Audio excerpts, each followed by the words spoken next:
In the incarnation, the focus of Jesus' ministry was the Jews, and upon his resurrection, well, if I be lifted up, he said, I will draw all. Come on, now you get what I'm saying?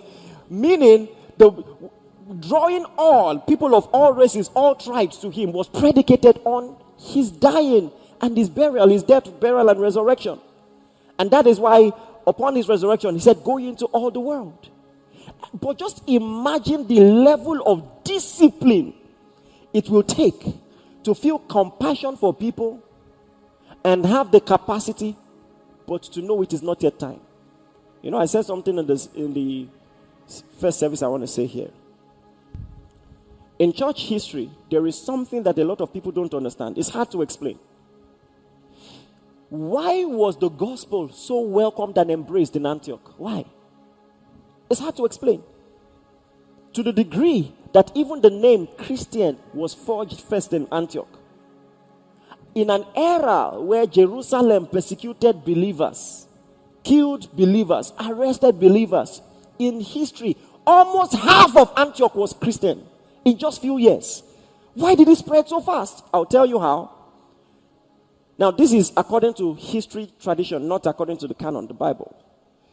There was a king, King Agba, the king of Antioch. That king had leprosy, according to church tradition. And he sent a letter to Jesus saying, please come and heal me. And Jesus said something that was equivalent to this. He just said in passing, not now. When I return, I would send someone to you. Of course, the king did not understand what he meant by when I return. But as time went on, Jesus died, rose again, sent someone to Antioch. And one of his disciples was there healing the sick, and the king heard about it, sent for him. And that guy prayed for him and he was healed. This is how he opened the doors of Antioch to the gospel. According to church history, at the time there were about 300,000 believers in Antioch. Think about that. But you know, what does this have to do with what we are saying? If Jesus was pragmatic and strategic, he would have gone himself. What I'm trying to tell you is this. Purpose determines your boundaries. And that leads me to the second point I want to share with you. Purpose will also guide you for the right time. A famous word of Jesus. Woman, it is not yet time. Think about this. Jesus is in a wedding. The wine is finished. And they're calling out to him for help. His mom is calling out to him for help. Maybe you never thought about it. How did the mom know that he could do that? Because he had several private miracles. But no public miracle. No public miracle. Do you know what it means? To be able to do stuff and people don't know?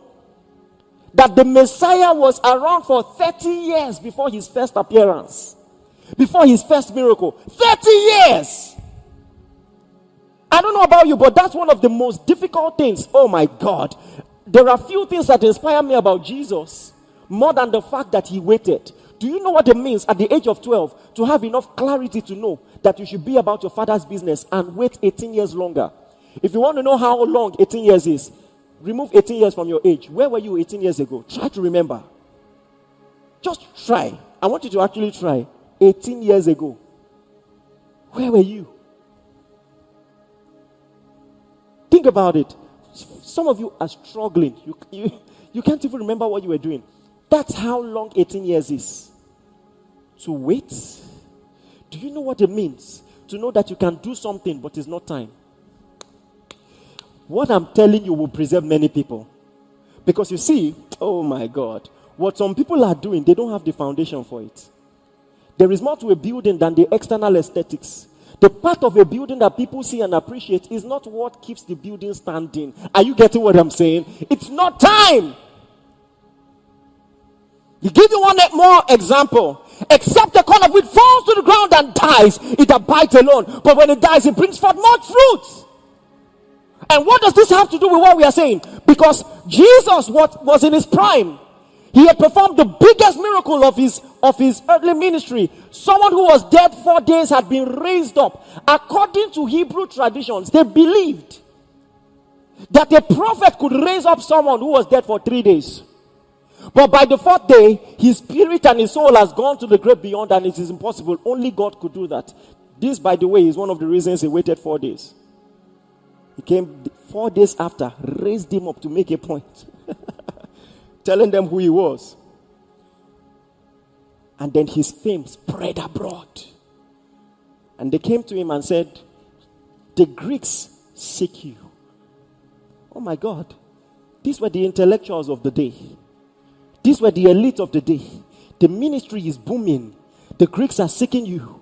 It's just like your ministry having international appeal in this time. When you begin to get invites to preach in London, preaching, in different places. And you know what he said? Except the corn of wheat falls to the ground and dies, it abides alone.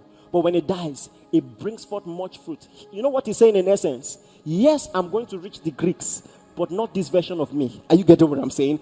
I must die and rise again to reach. See, let me tell you something. There are some things in your destiny. They are for you, but not this version of you. You are not listening to me. I said they are for you, but not this version. This version of you will have to die. You're not ready yet. You don't have the consecration or the maturity. One of the greatest principles of consecration is learning how to wait for what is in your tomorrow. If you bring what is in your tomorrow into today, you mess the whole thing up. Purpose.